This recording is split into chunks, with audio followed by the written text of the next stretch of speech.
Sad ja ne znam, Boris, ti to sve hteo da sam ja ovo sve izmislio, ali ništa nisi izmislio, sve si rekao, baš kao što treba da kažeš.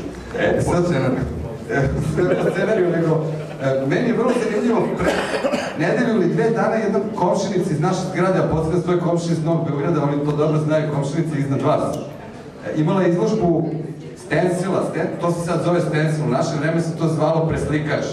Znači, ako nisi mogao da napraviš punk majicu, onda si uzmeš, a to zna i gledaš, onda uzmeš jedan karton, izdražiš žiletom punk, staviš na svoju belu majicu koja je ispod imala nešto pisalo, ne znam, Junko, i onda sprejem napraviš svoju punk majicu. Ja se sećam Sid Vicious za koji ima otkinut nos, jer mi se nije dobro preslikao na majicu. I tako smo hodili, mislim, morali smo da se dovijemo i Borina priča o tome kako su izgledali punkeri ili kako se on pripremao za svoj prvi punk koncert.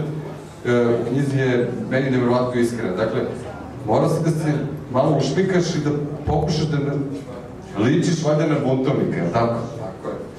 Pazi, nisam taj deo uzeti da čitamo početi. Ne. Možemo kao pis. Ne, pošto se držimo pravila. Ajde sad ovo drugo što si spremio, isto je mnogo lepo. Meni je ovaj deo oko klope isto dobar, tako da ne bih to htio da preskočim, naročito zato što je tu Borina mama koja je zaista kuvala sve te žakonije i valjda danas spremna. Što se tiče kupanja, zima je bila raj za moga oca. Izgovorajući se hladnoćom, izgledao je kupanje koliko god je mogao.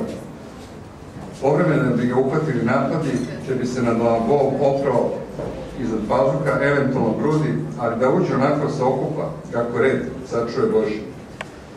Jednom sam slučajno čuo kako majka tiho po smeh kaže, dok se ne opereš, nema ni onog. Ali to nije popularno. A onda onako iznenada, kad smo već digli ruke od njegovog kupanja uz doručak prozbori. Večera se kupam, nemoj da mi neko uđe u kupatilo pred dnevnika. Ritual kupanja moga oca se poštovao. Kaljava peć bi bila naložena do usijanja, vrat od kupatila cela otvorena, a majka se složila trikom iz dana kad je bila mala. Iznosila bi veš na mraz kako bi mirisala sveže čisto. Zimi se otac kupao subotu, nikad nekim drugim danom, osim 31. decembra. U novu godinu ulazim čist ko suza da mi cijela godina bude čista kao ja. I naravno 11. marta za svoj rođendan. Tada su me prvi put pokupali. Rođendansko kupanje dolazi u obzir samo ako bi njegov rođendan pada u utorak, sredu ili četvrtak. Ako bi pao u petak, rekao, subota je bolji dan za kupanje. Ako je nedelja, juče sam se kupao. Ako je bio ponedeljak, još da se čovjek kupa ponedeljkom. Tako je imao otprilike 3 rođendanske kupanje u 7 godina, što nije možda prosjek. Ali daleko od toga je bio neuredan. Ima jednu zamišljenu liniju na vratu, otprilike 2 cm ispod ruba kragna od košulje, i da te linije se svakog jutra, osim vikendom, temeljno umivao sa punom nakon brijanja. Uredno se češljao i stavljao briljantni matije fit na kosu. Ponekad bi stavio toaletnu vodu, ali sam trudio da tu vrstu pomodnosti izbjegava. Čuo sam jednom kako kaže da se kad stavi miris na voticu osjeća kao neka se kapesa. Košulja mu uvijek bila čista, a cipele ugodne. Svako večer pred spavanje prava noge, čak i zimu. Zimi smo svake subote za ručak imali sarem sa svojim rebrima i slanima. Što se nije pojelo u subotu, jelo se u ponedjeljak uz kombinaciju s ostacima od nedeljnog ručka. Utorku bi majke kula nešto lakše, u saku džuvač ili restor kroker i meso. Sredom varijante pasulja, čorbarski restodranac uz obaveznu kransku poglasticu i salatu od kiselog ukusa. Četvrtkom majka je volila da pojede pasulj, ako je ostao od sreda, meni i ocu i pržila meso i krompir u salatu od kiselog ukusa ili plušiju.